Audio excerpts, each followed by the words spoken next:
Hello everyone. The topic for today is imaging in subarachnoid hemorrhage. I am Dr. Son Walker. I am a consultant in diagnostic and interventional neuroradiology at Royal Preston Hospital in UK. So we will look at detection of subarachnoid hemorrhage. We will look at the next investigation to be performed in patient with suspected SAH and confirmed SAH. We will look at some patterns of subarachnoid hemorrhage and differential diagnosis based on them, and a few cases of pseudo-subarachnoid hemorrhage. We will use a case-based approach in looking at all these things. So let's look at case 1. So this was a 50-year-old female presenting in one of the peripheral hospitals with sudden onset acute headache and neck pain associated with photophobia, a typical clinical history associated with subarachnoid bleed. A CT head scan was performed accordingly, which was done somewhere around the midnight. And the consultant radiologist who was looking at them missed the subarachnoid bleed within the anterior interhemispheric fissure and the prepontine cistern. In cases where you still have a strong suspicion of subarachnoid hemorrhage, a lumbar puncture is recommended, which was supposed to be performed the next day morning. However, patient presented with another episode of subarachnoid hemorrhage, and this time the subarachnoid bleed extended into the parenchyma and the ventricle. There was sudden increase in pressure within the intracranial compartment, and patient didn't manage to reach the tertiary center. So this was a case of a missed subarachnoid hemorrhage. Missed subarachnoid hemorrhage is not uncommon. It is seen at presentation in about 12% of the cases, and the most common cause being failure to obtain a CT scan and misinterpretation of the CT or lumbar puncture results. It does have a profound impact on the outcome of the patient. A patient in whom the diagnosis is missed at presentation but picked up later. A poor outcome is seen in about 41% patients versus 18% otherwise. If it is missed completely, that is even not detected at a later stage, then the outcome is even worse, with 65% of the patients having a 1-year mortality.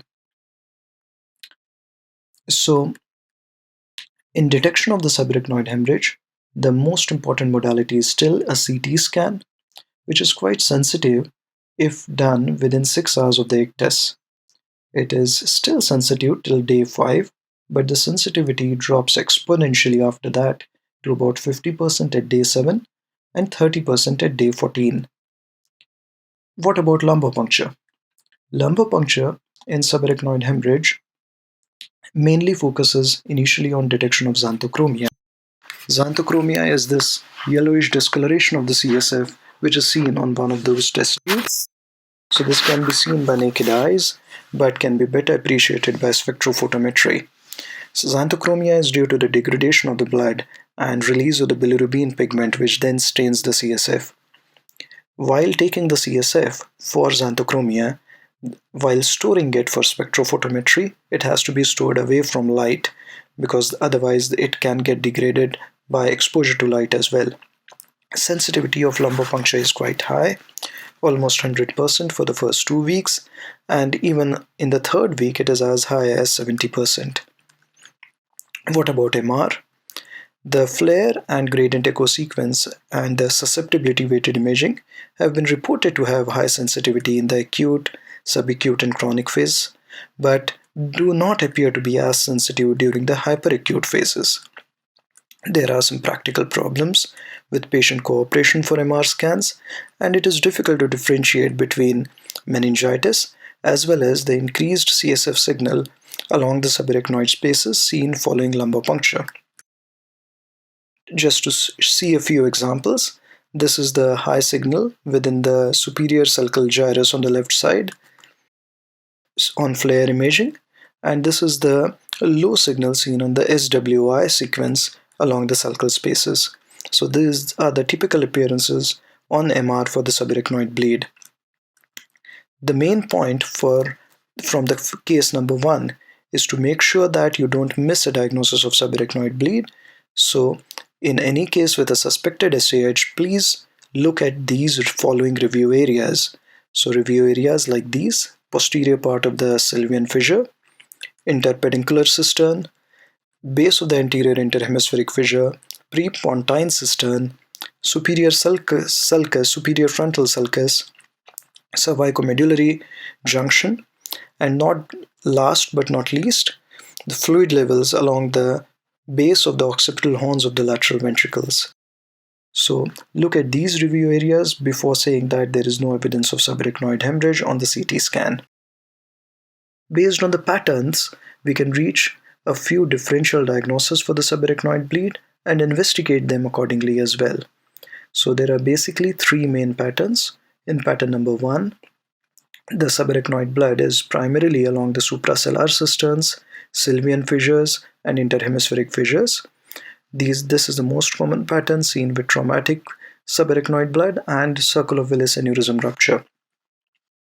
The basal perimesencephalic, peripontine, perimedullary cistern is when the subarachnoid hemorrhage is within the posterior fossa.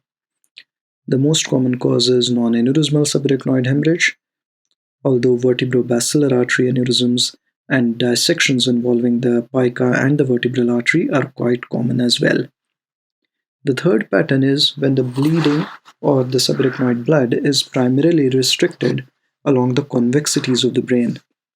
Here, the causes of subarachnoid bleed are entirely different from the previous two patterns, and the etiopathology is quite different. We will look at some cases to show the different patterns and investigations accordingly. So this is a case 2 of a 35-year-old male who was found confused on the street on Saturday morning, which is quite common.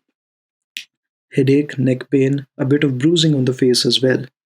When the CT head was performed, it showed some subarachnoid blood along the temporal convexity, possibly some blood within the parenchyma as well, and bleed within the base of the anterior within the base of the frontal lobes bilaterally.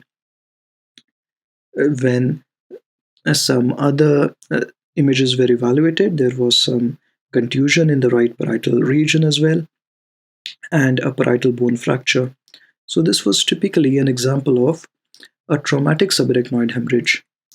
Now, traumatic subarachnoid hemorrhage can be because of either rupture of the cortical arteries or veins. However, the most common cause is extension of a hemorrhagic contusion rather than a parenchymal hematoma. Sometimes there can be bleed within the choroid plexus, extending into ventricles. The volume of blood is usually quite small in these cases. The most common locations are the trigone of the lateral ventricle and the fourth ventricle. Very rarely, traumatic subarachnoid can be secondary to a traumatic dissecting aneurysm. It is the most common cause of subarachnoid hemorrhage, and the locations are quite typical, as we saw in the images, along the temporal convexity, base of the frontal lobes, sylvian fissures, more along the lateral part of the sylvian fissure, intraventricular blood within the fourth ventricle or the trigone of the lateral ventricles, and occasionally at the ambient cisterns as well, where the tentorial edge causes bleed in the adjacent veins. There are always associated features of head trauma. If there is a typical history, associated features of head trauma, no further investigation is required. But if there is any doubt whatsoever, please get a CT angio. This last point is well illustrated in this companion case, which was for a 48-year-old male who was found collapsed on the street with some bruising on one side of the face. The CT head scan showed bleed along the medial margin of the temporal lobe and extending into the anterior interhemispheric fissure as well. The distribution of blood was not typical of a trauma, although this was what was suspected clinically. So a CT angiogram was done, which demonstrated the right MCA bifurcation aneurysm, which needed urgent treatment with coiling. So in cases where the distribution of the bleed is not very typical, keep a high clinical suspicion and a low threshold for performing a CT angiogram. In most of the cases of aneurysmal subarachnoid bleed, the distribution of the blood tells you about where to expect an intracranial aneurysm. Like in this CT study, there is blood predominantly within the anterior interhemispheric fissure, so the subarachnoid bleed is most likely due to an aneurysm in the anterior communicating artery, shown on the CT angiogram and the 3D reconstruction of the DSA. Sometimes the bleed is more diffuse, and it's difficult to tell where exactly the underlying aneurysm can be. However, there can be some subtle signs, like in this case, the blood within the right paracellular cistern is slightly more compared to the left side. When the CT angiogram was done, it showed an aneurysm involving the communicating segment of right ICA, the PCOM aneurysm, which was confirmed on the DSA and treated with balloon-assisted coiling. Sometimes the subarachnoid blood also shows an associated extension into the adjacent parenchyma. So these are two different cases, one with subarachnoid bleed and parenchymal hematoma within the right temporal lobe, and the lower image showing predominantly a parenchymal bleed within the left frontal lobe. Again, CT angiogram was done for both these cases. The top images show a PCOM aneurysm which had actually ruptured and caused bleeding along the subarachnoid space and parenchymal hematoma as well. In the bottom set of images, it is more of an distal anterior cerebral artery aneurysm extending into the adjacent brain, giving rise to a parenchymal hematoma with intraventricular extension and subarachnoid bleed. Sometimes the pattern of subarachnoid bleed and the parenchymal hematoma appear slightly atypical, as in this case, where there is some associated edema in the right temporal lobe, some shift of midline structures, possibly early hydrocephalus as well. CT angiogram was done and did not show any aneurysm involving the circle of Willis. However, prominent venous channels were seen along the floor of the anterior cranial fossa. When DSA was performed, it demonstrated a dural AV fistula draining into the transverse sinus. So, a dural AV fistula can present with venous hypertension and bleed within the parenchyma extending into the subarachnoid space. The clinical presentation can mimic subarachnoid bleed, and so can the non-contrast CT head appearance. Coming to the second pattern, which is bleed primarily within the posterior fossa, which is the basal perimesencephalic and peripontine perimedullary cistern hemorrhage. Let's look at few cases. So this was a 53-year-old female, again presenting with sudden onset severe headache, neck stiffness, photophobia. Now, the CT head scan was done, and sometimes we are lucky to get the final diagnosis on the CT head as well. So the CT scan shows a well-defined rounded hypodensity within the subarachnoid bleed within the interhemispheric fissure. This is referred to as a ghost sign and represents the ruptured aneurysm, which is surrounded by the adjacent subarachnoid blood. There is associated hydrocephalus as well. DSA was performed, which demonstrated the aneurysm quite well, and it was ultimately treated with coiling. So this is what is called as a ghost sign of an aneurysm within the subarachnoid blood distribution. In other cases, the aneurysms might not be as apparent as in this companion case. Here, the subarachnoid hemorrhage itself is not very apparent, although you can identify some blood along the right perimedullary cistern extending into the foramen of Luschka, going into the fourth ventricle.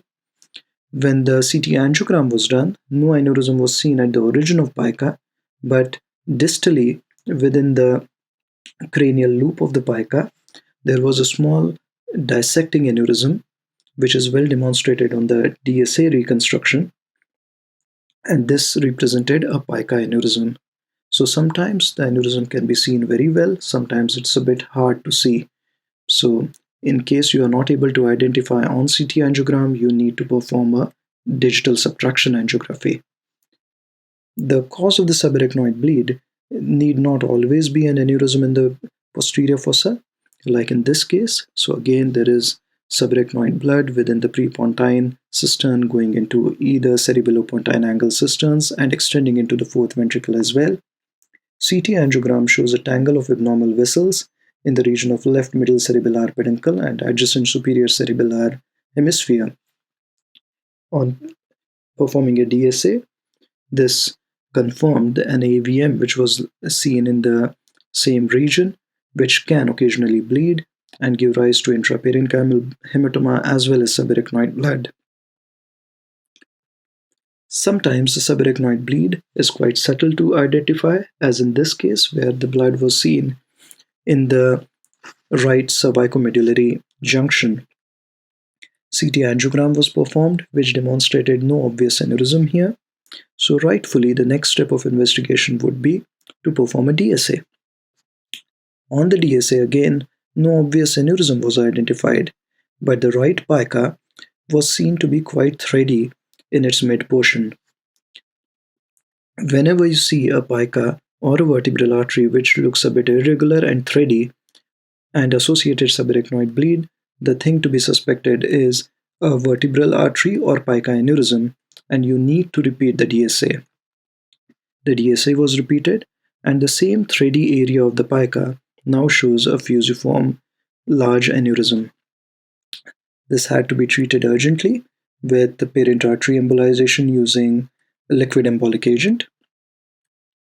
So the takeaway point from this case is to repeat the DSA if you suspect a vertebral or pica dissection. Let's look at case number 4. This was a young chap whose parents were both doctors and was on an adventure camp when he had a sudden onset headache. There was some associated neck stiffness and bilateral sciatica as well. The CT head was performed, which was completely normal. A typical teenager and refused to get a lumbar puncture done. So instead, an MR was performed because of the bilateral sciatica, and it showed some blood within the caudal aspect of the thecal sac in the form of a fluid level. An MR image of the brain was also done, which demonstrated some abnormality in the cervical cord. The cervical spine imaging demonstrated this to be an AVM in the cord. This was confirmed by doing a DSA, which shows branches arising from bilateral vertebral arteries feeding the AVM with associated intranidal aneurysm, which had possibly ruptured. So keep a high index of suspicion in cases of subarachnoid bleed in the posterior fossa. Scan the cord for AVM or anterior or posterior spinal artery pseudoaneurysm if you don't find anything in the intracranial circulation. However, the most common cause of the basal subarachnoid bleed is the perimesencephalic non-aneurysmal subarachnoid hemorrhage. In these cases, the CT head is positive, showing subarachnoid blood, but the CT angiogram is negative and the DSA is negative as well. It is quite common. It represents about 10 to 15% of the subarachnoid bleed. Distribution is classically described as lying within the prepontine, interhemispheric, and the ambient cistern, but more often than not, you can see some extension into the suprasellar cistern, medial part of the sylvian fissure, and perimedullary cistern as well as within the ventricles. It is always angionegative, and the etiology is possible shearing damage to the veins. The presentation is much milder, clinical course is much better, patient is usually feeling quite well within the next few days. Coming to the third pattern, where the blood is distributed along the convexity, let's look at few cases. So this was a 70-year-old male who was a priest by profession, having multiple episodes of headache over the past few months, of which 2 episodes had associated collapse and confusion as well. There was some residual neck stiffness in these cases, and this was the imaging. The CT head study showed some subtle subarachnoid blood in the left frontal sulcus against a background of established small vessel ischemic changes. The FLAIR coronal images confirmed the blood within the left superior frontal sulcus. However, the most striking findings were seen on the susceptibility weighted imaging in the lower set of images. There are multiple areas of hemosiderin staining in the brain, in the left frontal region, left temporal lobe, as well as in the interhemispheric region. And there are at least three areas of microhemorrhages involving the right medial frontal, and left temporal lobes. So this was associated with no obvious aneurysm seen on the CT angiogram. So the diagnosis in this case was cerebral amyloid angiopathy associated subarachnoid bleed. Subarachnoid bleed is quite common with cerebral amyloid angiopathy, so much so that it is now one of the diagnostic criterias. So if you look at modified Boston diagnostic criteria of CAA, it either needs multiple, that is more than or equal to 2 microhemorrhages, or 1 microhemorrhage and 1 sulcal bleed. So any patient who is more than or equal to 55 years of age and does not have other obvious cause of subarachnoid bleed can be labeled a CAA based on this criteria. The more typical picture of CAA is with multiple microhemorrhages along the subcortical U fibers. However, you need not have that many microhemorrhages to label a person as probable CAA. A companion case in this pattern is a case with known pulmonary tuberculosis who had respiratory failures and was put on the extracorporeal membrane oxygenator. When he was extubated, he complained of headache and an episode of seizure. So a scan which was done showed subarachnoid bleed along the right frontal convexity, and when the MR was performed, it showed multiple microhemorrhages, not only in the subcortical U fibers, but also within the internal and external capsule and corpus callosum. So this feature is quite commonly seen with extracorporeal membrane oxygenation, and the additional location in these cases is the distribution along the deep white matters, the corpus callosum, internal and external capsules. A lot of different etiology has been proposed, like activation of clotting factors, generalized systemic inflammatory response, or change in the oxygen and CO2 levels within the body. A very similar sort of pattern is also seen with high altitude cerebral edema in mountaineers, as well as with generalized sepsis. In a different age group, young or middle aged female who is 1 week postpartum, there was a similar presentation with severe headache, vomiting, and neck stiffness. CT head study showed some blood along the interhemispheric fissure as well as the left frontal sulci. There was some parenchymal bleed as well within the subcortical areas, at least 2 small areas. If we look closely at the non-contrast CT head images, we can see some hyperdensity within the anterior part of the superior sagittal sinus. This was confirmed on the CT venogram, which showed the filling defect within the anterior superior sagittal sinus, confirming this to be cerebral venous sinus thrombosis. In cerebral venous sinus thrombosis, the bleeding is more common along the convexity or along the interhemispheric fissure. The venous hypertension itself can cause the subarachnoid hemorrhage, or there can be an extension of the venous parenchymal hematoma.